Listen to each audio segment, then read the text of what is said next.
अस्सलामुअलैकुम नाज़रीन करام, नई वीडियो में आपको खुश आमदीद कहते हैं। आज इमरान खान और बुशरा बीबी एक और मुकदमे में बरी हो सकते हैं। आज फ़ैसला आ सकता है और अगर फ़ैसला आता है तो बुशरा बीबी बहरहाल ईद से पहले पहले रिहा हो जाएंगी। इसकी डिटेल्स आपसे शेयर करेंगे।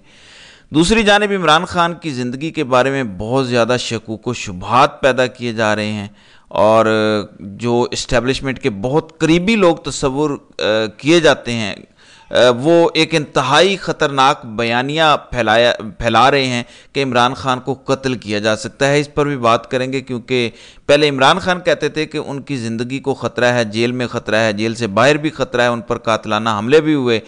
अब जैसे जैसे इमरान खान की रिहाई की खबरें आ रही हैं कि अब उनके मुकदमात का फ़ैसला होने जा रहा है और रिहाई के बाद ईद के बाद उनकी रिहाई हो पाएगी, उस पर इस्टेब्लिशमेंट के बहुत करीबी जो समझे जाने वाले लोग हैं वो ये कह रहे हैं कि इमरान खान की ज़िंदगी को रिहाई के बाद ख़तरा हो सकता है। इसका भी हम जायज़ा लेंगे कि आखिर हकीकत क्या है, लेकिन पहले ज़रा जजेस के हवाले से बहुत इम्पोर्टेंट खबर है, उस पर बात करते हैं। नाज़रीन करम, आपको पता है कि 6 जजेस ने ख़त लिखा जिसके बाद धमकियां आना शुरू हुई। Islamabad high court, Lahore high court और सुप्रीम कोर्ट के जजेस को बेशुमार धमकियां मौसूल हुई। अब उनकी इन्वेस्टिगेशन काफ़ी हद तक मुकम्मल हो चुकी है, कुछ पोर्शंस रहते हैं लेकिन कुछ अहम इंकशाफात हुए हैं। आला अदलिया के जजेस को जो धमकियां मिल रही हैं उस पर वजारत दाखिला को अब तक होने वाली तफ्तीशी रिपोर्ट इरसाल की जा चुकी है। वजारत दाखिला ने उसका जायज़ा लिया। ये रिपोर्ट वफाकी पुलिस की जानिब से वजारत दाखिला को भिजवाई गई है। 2 अप्रैल को हाई कोर्ट के 8 जजेस को मशकूक खतूत मौसूल हुए। 3, 4 और 5 अप्रैल को सुप्रीम कोर्ट के जजेस को मौसूल हुए। इस मामले में अलग अलग मुकदमात भी दर्ज हो चुके हैं। ख़त पर आर्सेनिक पाउडर पाया गया जिसकी मिकदार जहरीली नहीं थी लेकिन पाउडर मौजूद था। आर्सेनिक जिन जिन पंसार से मिलता है उसका भी डाटा इकट्ठा किया गया है और तफ्तीशी टीमें उन दुकानों के दौरे कर रही हैं। CTD की 2 टीमें पिंडी और इस्लामाबाद के लिए बनाई गई। CCTV फुटेज और ख़त भेजने वालों के नाम नादरा को भिजवाए गए और वो नाम रेशमा, रेशम और गुलशाद हैं।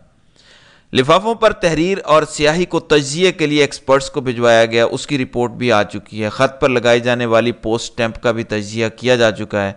सुप्रीम कोर्ट और हाई कोर्ट को रोज़ाना की बुनियाद पर ये रिपोर्ट जो आ रही हैं, तफ्तीश हो रही है, उसकी रिपोर्ट सबमिट की जा रही है। अब मैं आपको बताता हूँ कि रेशम, रेशमा और गुलशाद कौन है। इनके खतूत जजेस को आए, इनकी फ्रेंसिक रिपोर्ट आ चुकी है, हैंड राइटिंग एक्सपर्ट्स को भेजा गया, उसकी रिपोर्ट भी आ चुकी है। अब सुप्रीम कोर्ट, इस्लामाबाद और लाहौर हाई कोर्ट के जजेस को लिखे जाने वाले खतूत की लिखाई मैच कर गई है। ये मैंने आपको 3 दिन पहले भी कहा था कि ये लिखाई एक ही हाथ की लिखी हुई है। गो थोड़ा सा चेंज करने की कोशिश की गई है लेकिन इसका थीम या स्टाइल एक ही है। लिहाजा फ्रेंसिक रिपोर्ट के बाद ये सामने आ चुका है कि जजेस को खतूत की लिखाई एक ही शख्स की है, यानी रेशम, रेशमा और गुलशाद खातून के नाम से खतूत एक ही शख्स ने लिखे। तीनों कोर्ट्स को भिजवाए गए खतूत एक ही पोस्ट ऑफिस से भिजवाए गए और वो सेटेलाइट टाउन रावलपिंडी का पोस्ट ऑफिस है। उसके बाद ये खतूत पहुंचे GPO और GPO से आते हैं ये इस्लामाबाद, जिसके बाद ये जजेस के ऑफिस में तकसीम किए जाते हैं।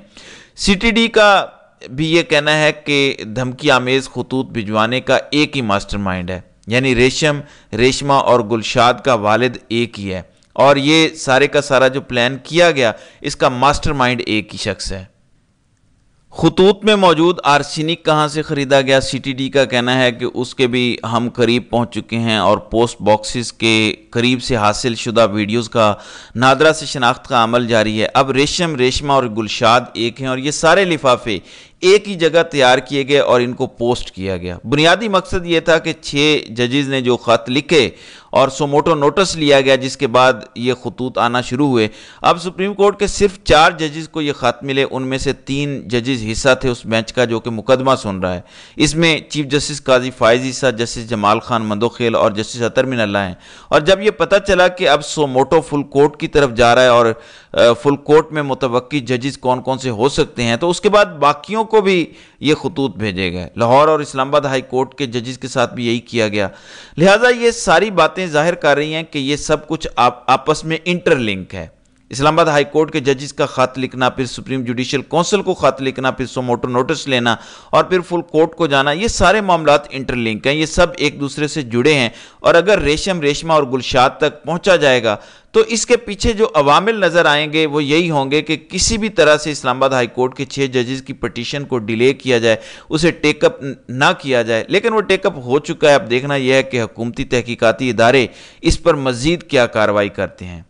دوسری جانب تصدق حسین جیلانی کی گفتگو سامنے آ گئی ہے۔ انہوں نے واضح کیا ہے کہ انہیں ٹی او آر جو دیے گئے ان میں کوئی تبدیلی کا اختیار انہیں حاصل نہیں تھا، اور انہی ٹی او آرز کی بنیاد پر حکومت اپنی من پسند رپورٹ لینا چاہ رہی تھی، لہٰذا انہوں نے انکار کیا اور من پسند رپورٹ کا حصہ بننے سے انکار کر دیا۔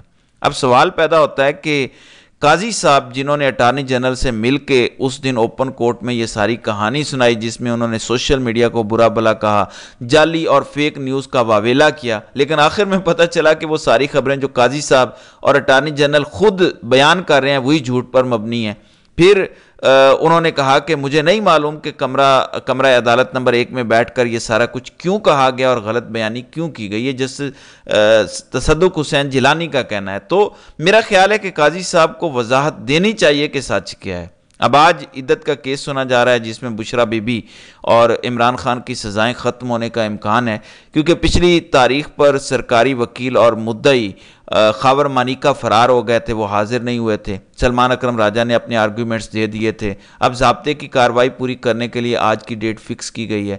اب دیکھنا یہ ہے کہ آج ایپلیٹ جج اس بارے میں کیا فیصلہ کرتے ہیں۔ میرے خیال سے اسٹریٹجی یہ ہے کہ سرکاری وکیل نہ جائے اور خاور مانیکا بھی نہ جائیں، اور یہ سلسلہ اسی طرح چلتا رہے اور عدالت یک طرفہ طور پر عمران خان اور بشرا بی بی کو بری کر دے تاکہ یہ کہا جا سکے کہ ہمیں تو سنا ہی نہیں گیا۔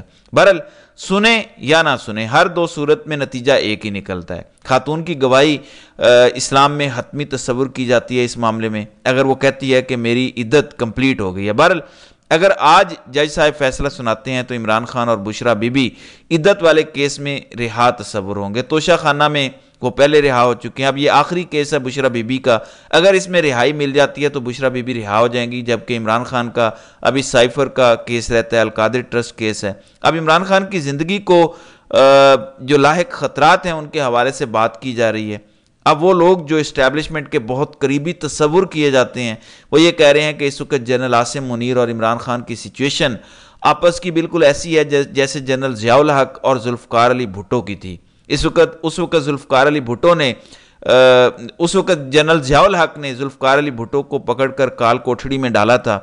اس وقت یہ بات زبان زد عام تھی کہ قبر ایک اور بندے دو ہیں، لہٰذا ضیاء الحق نے بھٹو صاحب کو قبر میں بھیج کر خود کو محفوظ کیا، مگر وہ بعد میں خود بھی عبرتناک موت کا شکار ہوئے۔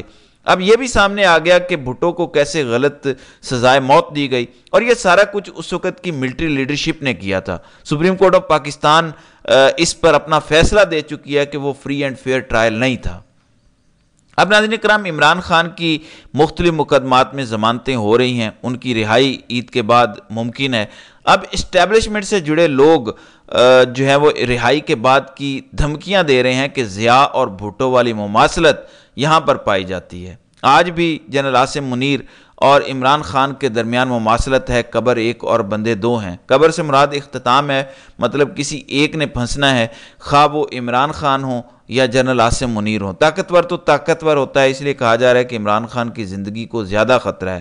اگر انہوں نے رہائی کے بعد اسٹیبلشمنٹ کے ساتھ کمپرومائز نہ کیا، تابعداری نہ کی، تو پھر ان کے ساتھ بھی وہی کچھ ہو سکتا ہے جو ذوالفقار علی بھٹو کے ساتھ ہوا تھا۔ اور یہی بات قومی ٹی وی چینلز پر بیٹھ کر کی جا رہی ہے۔ اب ملٹری کو چاہیے کہ اس بارے میں وضاحت دے تاکہ کیوس پیدا نہ ہو، کیونکہ اس وقت کھلے عام ٹی وی چینلز پر یہ بات کی جا رہی ہے۔ جنرل عاصم منیر کو ضیاء الحق اور عمران خان کو ذوالفقار علی بھٹو سے تشبیہ دی جا رہی ہے۔ اب دیکھتے ہیں کہ آئندہ آنے والے دنوں میں اس حوالے سے کیا نتیجہ برآمد ہوتا ہے۔ تو ناظرین کرام، آپ کی اس ویڈیو کے حوالے سے کیا رائے ہے؟ آپ اپنی رائے کا اظہار کامنٹ سیکشن میں ضرور کیجیے گا۔